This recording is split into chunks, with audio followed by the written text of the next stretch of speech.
नमस्कार. ही व्हिडिओ खास अशांकरता जे आयुष्यात पुढे जाण्याकरता किंवा कुठल्या हव्यासापोटी किंवा कोणाला तरी मिळवण्यासाठी अघोरी प्रयोगांचा उपयोग करून घेतात. मग ते कुठल्याही प्रकारे असो, ते स्वतः तरी करतात किंवा करून तरी घेतात. सगळ्यात आधी मला एक गोष्ट विचारायची आहे अशा सगळ्या व्यक्तींना, की आयुष्यात पुढे जाण्यापासून तुम्हाला कोणी रोखलं आहे का, टोकलं आहे का? जर तसा काही प्रकार असेल तर एक गोष्ट आधी लक्षात ठेवा, की ते तुमचं कर्म आहे. त्याच्यामुळे तुम्ही इतके अडीअडचणीमधनं जात आहात. कुठेतरी तुमच्या आजूबाजूला अशी काही लोकं आहेत, अशी परिस्थिती आहे, की तुम्ही पुढे जाऊ शकत नाही आहात. हे आधी जाणून घ्या. तुम्हाला पुढे जायचंच असेल आणि तुम्हाला कुठल्या प्रयोगांचा उपयोग करायचा असेल, तर तो तुमच्यावरती करा ना पुढे जाण्याकरता. तुम्ही उगाचच्या उगाच तुमच्यापेक्षा जी व्यक्ती पुढे जात आहे, त्यांना खाली ओढण्यासाठी का हा प्रयोगांचा उपयोग करता? तुमच्यासाठी का नाही करत? याचं कारणही तुम्हाला मी पुढे जाऊन सांगते. कसं आहे ना, की आज तुम्हाला दिसतंय, की तुम्ही असे काहीतरी प्रयोग करून तुम्ही पुढे जात आहात. समोरची एक व्यक्ती तुमच्यापेक्षा त्याच्यामुळे खालच्या पातळीवर आलेली आहे. ती फार पुढे जाऊ शकत नाही किंवा सगळंच त्या व्यक्तीचं रखडलेलं आहे. पण जेव्हा तुम्ही इतरांसाठी खड्डा खणताय ना, तेव्हा तुम्ही स्वतःसाठी पण एक खड्डा खणत असता, खाली पडायचा. इतकं लक्षात ठेवा. कारण या जेव्हा ऊर्जांचा वापर केला जातो, म्हणजे अघोरी ऊर्जांचा वापर केला जातो, त्याच्यात या ज्या ऊर्जा असतात ना, त्या अक्षरशः बॅकफायर होतात, त्या रिव्हर्सेबल असतात. आज कदाचित कोणा दुसऱ्यांची वेळ आहे, की त्यांच्यावरती ह्याचा खूप असर होत आहे. पण कधी ना कधीतरी जाऊन ते तुमच्यावर सुद्धा येणार आहे आणि तेव्हा अक्षरशः 300 पटीने जास्त ते तुमच्याकडे येऊन ठेपणार आहे, इतकं लक्षात ठेवा.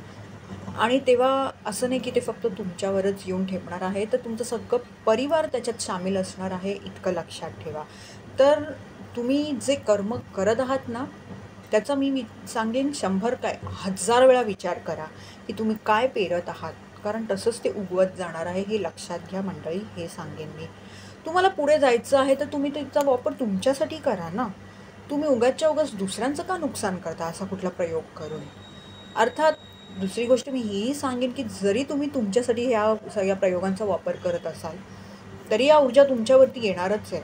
अशी एक वेळ येते, की त्या ऊर्जानं तुमच्याकडनं काहीतरी घेऊन जायचा नक्कीच विचार करतात आणि ती सगळ्यात तुमच्या आयुष्यातली मौल्यवान वस्तू, गोष्ट किंवा एखादं असं व्यक्तीही असू शकते तुमच्या आयुष्यातली, जी खूप तुमच्यासाठी मौल्यवान आहे, तेही या ऊर्जा घेऊन जातात. तर अशा ऊर्जांचा वापर करताना, अशा प्रयोगांचा वापर करताना अक्षरशः खूप वेळा विचार करा, हेच सांगेन. काही चांगले उपायही आहेत, सकारात्मक उपाय आहेत, ते का नाही, त्याचा वापर का नाही करत तुम्ही मंडळी? कदाचित थोडा वेळ लागेल, पण निदान तुमचं कुठेतरी एक चांगलं कर्म तरी लागेल. कारण जर तुम्ही अडीअडचणीमधनं जात आहात किंवा आधीच तुमच्या आजूबाजूला अशी खूप परिस्थिती आहे, की तुम्ही पुढे जाऊच शकला नाही आहात, तर ते तुमच्या कुठेतरी कर्मामुळे आहे. आणि कर्म नुसतं याच एका जन्मातलं आहे असं नाही, आपण बरेच जन्म जगून आलेलो आहोत. ते कुठल्याही जन्मातलं असू शकतो, आपण ते घेऊन येतो. ज्याला ब्लॉकेजेस आणि रेझिस्टन्सेस जे म्हणतात ना, ते आपण आपल्या खूप गतजन्मातनं पण घेऊन येतो. तर आधीच हे सगळे इश्यूज तर आहेत तुमच्या आयुष्यात. वर हे असं काहीतरी कर्म करून, अघोरी प्रयोगांचा उपयोग करून कोणाला तरी खाली खेचणे किंवा बळजबरीने कोणाला तरी मिळवणे वगैरे, हे असं करून काय होणार आहे? किंवा एखाद्यापासून हिरावून घेणे वगैरे, हे सगळं करून तुम्ही अजून तुमचं कर्म खराब करताय. आणि मला फार तर ह्या क्षेत्रातली माहिती नाही आहे, पण जेवढ्या मी व्हिडिओज ऐकले आहेत, मी जितकं ज्ञान प्राप्ती करायचा प्रयत्न करत आहे, त्यावरून माझ्या हे लक्षात आलं आहे, की जे लोकं हे अशा प्रयोगांचा उपयोग करतात, त्यांचा मृत्यू झाल्यानंतर त्यांना सहजासहजी मोक्षमुक्ती तर मिळतच नाही, पण वर ते प्रेत योनीमध्ये अक्षरशः खितपत पडत असतात. अक्षरशः त्यांना त्रास होतो मग. अर्थात तुम्ही तर उद्या मृत्यू तुमचा झाल्यावरती तुमचं शरीर काही तुमच्यासोबत राहणार नाही, पण तो जो तुमचा आत्मा आहे ना, तो तिळ तिळ तुटत राहील, इतकं लक्षात ठेवा. का? कारण कुठेतरी तुम्ही हे कर्म केलं आहे म्हणून. तर या सगळ्या गोष्टींचा विचार करा आणि या जन्मात किंवा पुढे जो तुम्हाला जन्म मिळेल, तेव्हा तुम्हाला हे सगळं फेडावंच लागेल. मग तो जन्म कदाचित तुम्हाला एखाद्या प्राण्या-पक्षींच्या रूपातसुद्धा मिळू शकतो. मासे, साप इत्यादी रूपातही मिळू शकतो, की ज्यांची कधी काही गॅरंटी नसते, त्यांचा काहीच भरोसा नसतो की आज जिवंत आहेत उद्या काही नाही. आता हे रस्त्यावरती भटकणारी कुत्री यांचा काय भरोसा असतो की कधी त्यांना कोणी घेऊन जातील किंवा मारून टाकलं जाईल किंवा त्यांना विष त्यांच्यावर प्रयोग केले जातात इत्यादी. किती त्रास दिला जातो.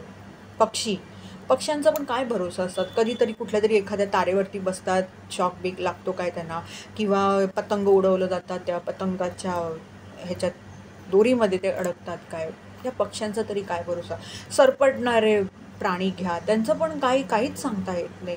तर म्हणून सांगते मंडळी की कुठलेही कर्म करायच्या आधी आणि खास करून हे अघोरी जे प्रयोग हल्ली ज्याचं प्रमाण खूप जास्त वाढलं आहे, त्याचे रीडिंग्सही आम्हाला खूप येतात की आम्हाला संशय आहे, यांनी या व्यक्तीने आमच्यावर काहीतरी केलं आहे, किंवा आम्हाला असा संशय आहे, कोण असू शकते काय वगैरे. हे सगळे प्रयोग करायच्या आधी कृपया सांगते मी की विचार करा, स्वतःचं कर्म खराब करू नका. तुमचा पुढचा जन्म काय तुम्हाला मिळेल हे सांगता येत नाही, किंवा पुढचा जन्म मिळेल की नाही हे सुद्धा तुम्हाला सांगता येत नाही. तुम्ही अक्षरशः त्या प्रेत योनीमध्ये खितपत पडू शकता, इतकं लक्षात घ्या.